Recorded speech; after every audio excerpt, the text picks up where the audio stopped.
Hello everyone, my name is Bhugina Sharma. आज ये physical world का सेकंड लेक्चर सीरीज़ है। एक लेक्चर सीरीज़ ऑलरेडी अपलोड हो चुका है। जो भी बच्चे इस लेक्चर में नए हैं कृपया चैनल को सब्सक्राइब, कमेंट और शेयर कीजिए। आप लोग का सब्सक्रिप्शन, कमेंट और शेयर से मुझे मोटिवेशन मिलता है। तो welcome to our YouTube channel physics Mantra. तो ज़्यादा वक्त ना गवाते हुए हम लोग टॉपिक की ओर चलते हैं। हम लोग इस वीडियो लेक्चर में देखेंगे कि पहले वीडियो लेक्चर में जो टॉपिक हम लोग कवर नहीं कर पाए थे वो सारे टॉपिक इस वीडियो लेक्चर में कवर करेंगे। और ये फर्स्ट चैप्टर का लास्ट वीडियो होगा और ये इस वीडियो में हम लोग सारे टॉपिक को कवर करेंगे और डिस्कशन करेंगे कि बोर्ड एग्ज़ाम में किस टाइप के क्वेश्चंस दिखाई पड़ता है। तो फर्स्ट देखेंगे fundamental force in nature. Nature में कितने टाइप के फोर्स होते हैं उसके बारे में हम लोग डिस्कस करेंगे और कैसे किस टाइप से हम लोग उस फोर्स को हम लोग कैटेगराइज करते हैं और उसको डिवाइड करते हैं। Force is anything we experience in our daily life. हम लोग डे टू डे लाइफ में फोर्स को एक्सपीरियंस करते हैं, फील करते हैं और उसका अनुभव हम लेते हैं। In general world we can define it as a physical quantity need to push, pull, carry or throw any object, deform or break them।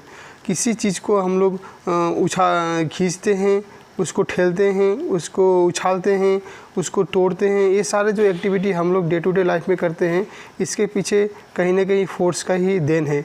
In real world this are various source from where we can experience force. On this basis, we categorize this force into four major groups, which are known as fundamental force, can be defined as। इसी को देखते हुए हम लोग force को चार category में divide करते हैं। They are first gravitational force, second electromagnetic force, third strong nuclear force and fourth weak nuclear force. इस स्लाइड में हम लोग डिस्कस करेंगे इनके प्रॉपर्टीज़। तो फर्स्ट प्रॉपर्टी है स्ट्रेंथ। स्ट्रेंथ में ग्रेविटेशनल फोर्स जो होता है सबसे वीकेस्ट फोर्स इन नेचर में मिलता है। नेचर में मिलने वाला सबसे वीकेस्ट फोर्स है ग्रेविटेशनल फोर्स। क्योंकि हम लोग जानते हैं क्लास 9 में हम लोग के फोर्स का फॉर्मूला मिल चुका है, Newton law of gravitational force, F = Gm1m2/r², where G is gravitational constant, m1 and m2 is the mass of two bodies and r is the distance between two bodies। तो हम लोग को पता है कि यूनिवर्स में जितने भी बॉडीज़ है एक दूसरे को और खींचते हैं और ये खिंचाव बहुत ही कम मात्रा में होती है, इसीलिए हम लोग वो खिंचाव को फील नहीं करते हैं। इसलिए ग्रेविटी में मिलने वाला सबसे वीकेस्ट फोर्स है ग्रेविटेशनल फोर्स। ये फोर्स हर बॉडी दूसरे बॉडी की ओर खींचता है और इसका जो वैल्यू है वो सबसे छोटा होता है जो हम लोग फील नहीं कर पाते हैं। तो सेकेंड है इलेक्ट्रोमैग्नेटिक फोर्स, ये वीकेस्ट, ये स्ट्रॉन्गर होता है। और थर्ड है स्ट्रॉन्ग न्यूक्लियर फोर्स, स्ट्रॉन्गेस्ट होता है और वीक न्यूक्लियर फोर्स वीकर होता है। तो सेकंड प्रॉपर्टी है स्ट्रेंथ इन फिगर। तो gravitational force acceleration due to gravity के साथ लिंक है। इसका वैल्यू जो होता है 9.8 मीटर/सेकेंड² फ्री फॉल ऑब्जेक्ट एक्सेलरेशन। ये कोई भी बॉडी ऊपर से गिरती है तो उसका जो एक्सेलरेशन ड्यू टू ग्रेविटी का वैल्यू होता है वो 9.8 होता है। इलेक्ट्रोमैग्नेटिक फोर्स का जो स्ट्रेंथ इन फिगर होता है वो 10⁻36 time greater than gravitational force होता है। Strong nuclear force 100 time stronger than the electromagnetic force. Week nuclear force 10⁻25 times stronger than the gravitational force. Gravitational force से 10⁻25 टाइम्स स्ट्रॉन्गर होता है। तो रेंज में हम लोग दिखाई पड़ता है कि ग्रेविटेशनल फोर्स का जो रेंज है वो इन्फिनिटी होती है, क्योंकि ग्रेविटेशनल फोर्स का जो लिमिट है वो उसका कोई हम लोग डिफाइन नहीं कर पाते हैं। क्योंकि प्लैनेट्स सोलर सिस्टम में एक स्टार के चारों ओर घूमती है तो उसका जो distance between star and the planets are very far. इसलिए दो ऑब्जेक्ट के बीच में किस दूरी में उसका खिंचाव होगा, किस दूरी तक उसका खिंचाव का लिमिट होगा, उसका कोई हम लोग वैल्यू डिफाइन नहीं कर पाते हैं। इसलिए ग्रेविटेशनल फोर्स का जो रेंज है वो इन्फिनिटी होता है। सेम इलेक्ट्रोमैग्नेटिक फोर्स का भी रेंज इन्फिनिटी होता है, क्योंकि इलेक्ट्रोमैग्नेटिक फोर्स इलेक्ट्रोमैग्नेटिक वेव के साथ लिंक है और इसका जो फोर्स हम लोग फॉर्मूला मिलेगा हम लोग क्लास 12 में, F = Q1/4πε0 Q1 Q2/r²। ये कूलम्बिक फोर्स बोला जाता है। इसी फोर्स के चलते हम लोग को एक हाँ, इलेक्ट्रोमैग्नेटिक वेव जनरेट होता है। इसी इलेक्ट्रोमैग्नेटिक वेव हम लोग मोबाइल कम्युनिकेशन इत्यादि हम लोग कम्युनिकेशन में यूज़ करते हैं, और इसका जो रेंज है वो उसका भी कोई डेफिनेट रेंज में नहीं होता है, इसलिए इसका रेंज इन्फिनिटी तक रखा गया है।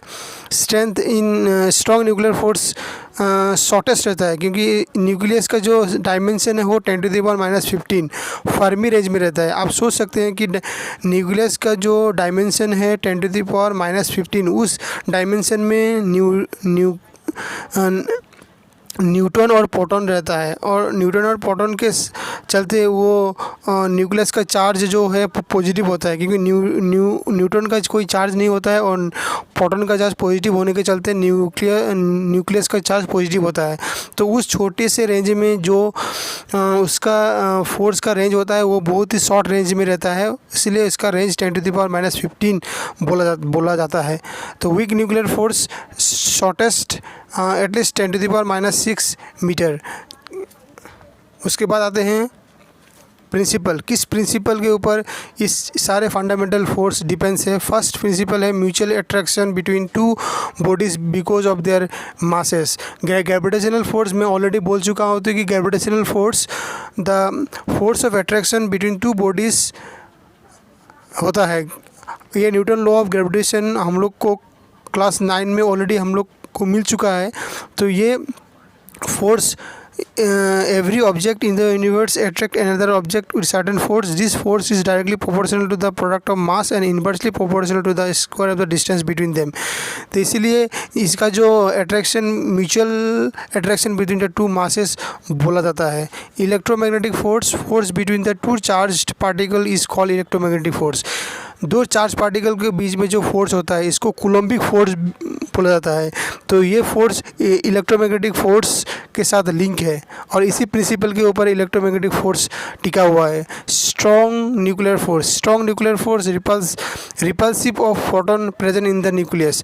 तो न्यूक्लियस के अंदर हम लोग को पता है कि पॉजिटिव चार्ज रहने के चलते पॉजिटिव के बीच में रिपल्सन होता है, और ये रिपल्सन के चलते वो फोर्स न्यूक्लियस के अंदर जनरेट होता है। Weak nuclear force in involvement of the elementary particle in a nuclear process causes weak nuclear force. तो इन्वॉल्वमेंट एलिमेंट्री पार्टिकल बोलने से हम लोग को ये पता चलता है कि elementary particle electron, proton, neutron, positron, neutrino इस टाइप के जो पार्टिकल्स इमिट होते हैं, उस पार्टिकल्स में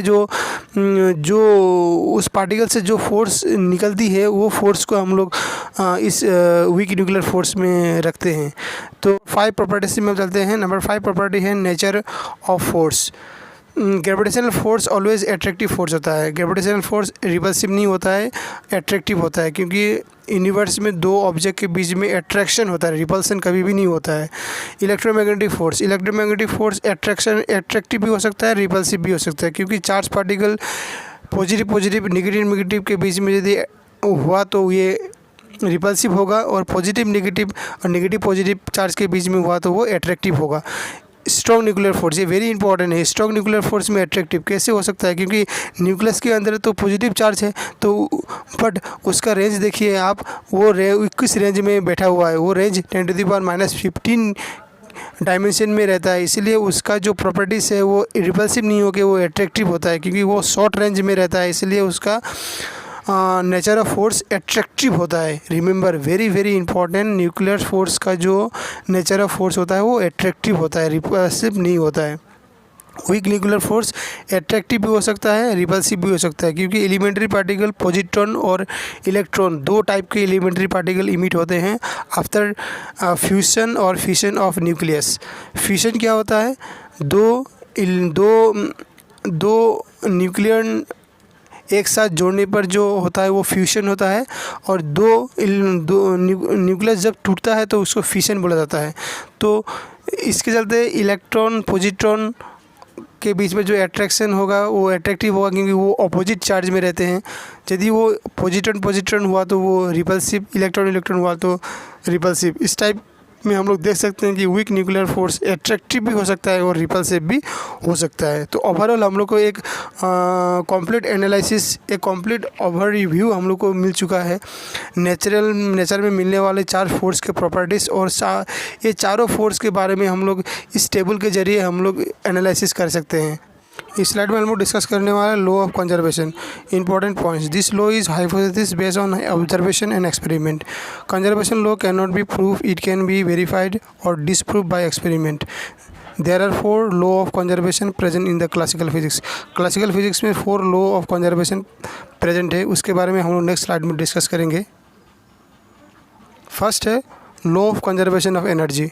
it state that energy can neither be created nor be destroyed, it can be transferred from one form to another। Energy को हम लोग क्रिएट भी नहीं कर सकते हैं, इसको विध्वंस भी नहीं कर सकते हैं, डिस्ट्रॉय भी नहीं कर सकते, but it can be transform from one form to another. एक फॉर्म से दूसरे फॉर्म में वो ट्रांसफ़र हो सकता है। The above statement means that the total sum of all kind of energy in the universe remain same. Universe में जितने सारे एनर्जी से सारे एनर्जी को सम करने के बाद जो वैल्यू हम लोग को मिलता है वो हमेशा सेम और कांस्टेंट रहता है। इसी को बोला जाता है law of conservation of energy. Next है law of conservation of mass.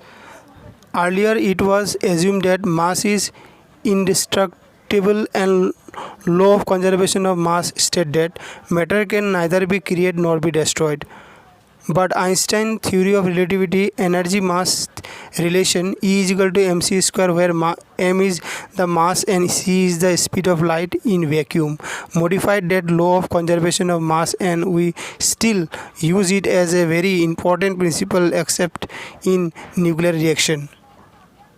Number 3, law of conservation of momentum. Momentum is quantized effect of motion of a mass body, generally measured as a product of mass and velocity of the body. It is a vector quantity. Momentum of an isolated system is always conserved. Momentum can be classified into 2 types, and law of conservation is valid for both of them. Romatic 1, law of conservation of linear momentum. It states that if no external force act on a system, then its linear momentum remain constant. कोई एक system के ऊपर यदि हम लोग वहाँ पर external force apply नहीं करेंगे तो उसका जो लीनियर मोमेंटम होता है वो हमेशा कांस्टेंट रहता है। इसी को law of conservation of linear momentum बोला जाता है। That means it state that no external force act on a system, then its linear momentum is remain constant.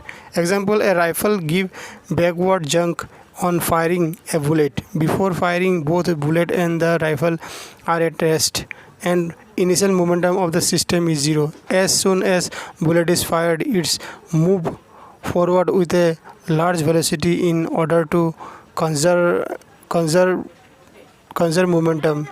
The rifle must backward with such a velocity that the final momentum of the system is 0. Next है conservation of angular momentum. Angular momentum rotational motion में रहता है। कोई भी चीज़ घूमने वाली, चक्कर काटने वाली सिस्टम में वो conservation of angular momentum applicable है। when a body states rotating about its axis is produce a rotational inertia called a moment of inertia. Also it is associated with a momentum called angular momentum. The law of conservation of angular momentum states that no external torque act on the system, then its angular momentum is remain constant. Next, law of conservation of charge. Matter is made of atoms, and atoms are made of electrons, proton and neutrons. An object that has equal number of electrons, proton has no net electric charge, but if there is a imbalance in the number, then object is then electrically charged. An imbalance comes about by adding and remaining electrons. When an object has more electron than proton, then the object is negatively charged. it is has less electron than proton, then the object is positively charged. Law of conservation of charge states that the charge in the form of electron can neither be created nor be destroyed, but are simply transformed from one body to another. Principle of conservation of a charge apply to particle from large scale to atomic or nuclear scale. So it is basic law of conservation in nature. अभी हम लोग discuss करेंगे इस chapter में आने वाले कुछ important questions on physical world, very short type questions, 1 mark के जो क्वेश्चन आते हैं. फर्स्ट क्वेश्चन है what is the principle of working of a rocket. Rocket किस प्रिंसिपल के ऊपर चलती है? Rocket Newton law of motion. Number 2, why do we call physics as an exact science? Most of measurement in physics are made with high precision and accuracy, so it is called an exact science because इसमें measurement और accuracy और precision के बारे में बोला जाता है. सो इसके चलते फिजिक्स को एग्जैक्ट साइंस भी बोला जाता है. Fundamental 3 question, right 4 fundamental force in the ascending और order of their strength. Force, gravitational force weakest, strength में वीकेस्ट, रेंज में infinity. Weak nuclear force weaker, strength, range shortest range. Electromagnetic force stronger, range infinity range. Force strong nuclear force strongest, range shortest range. ये question बहुत ही important है. Board exam में आते हुए मैंने 2-3 बार बहुत ही बार देखा है. So note down this questions, every slide you have to note down. Next question, name 2 domain of physics, astrophysics and particle physics. From where the word science originated? The word science is originated from Latin word scientia, which a verb. Its meaning is to know. In which subject we study about light, optics. Number 7, name 2 approach of study physics, unification and reductionism or reduction. Very important. Number 8, write the name of Indian physicist. C.V. Raman, J.C. Bose, M.N. Saha, H.J. Jahangir Bhabha, S. Chandrasekhar, S.N. Bose. Number 9, which group of physics recently come into existence? An intermediate group of physics, namely mesoscopic physics, has recently come into existence. The mesoscopic lies between microscopic and macroscopic range of study of physics. What is the scientific principle behind the technology nuclear reactor? Control nuclear fission is the scientific principle behind the technology nuclear reactor. Number 11, can gravitational force exist without physical contact between acting body? Yes, gravitational force exists without any physical contact between acting bodies. तो बच्चों, physical world lecture series को हम लोग यहीं पर समाप्त करते हैं. उसके बाद हम लोग स्टार्ट करेंगे यूनिट्स ऑफ मेजरमेंट क्लास 11 के लिए और इलेक्ट्रोस्टैटिक्स क्लास 12 के लिए. बच्चों, ये लेक्चर सीरीज़ में आपके मन में कुछ भी डाउट है तो मुझे कमेंट कीजिए. आप लोग कमेंट करेंगे तो मुझे समझ में आएगा कि मैं जो पढ़ा रहा हूँ आप लोग को समझ में आ रहा है. तो वीडियो देखने के लिए थैंक यू. Good night.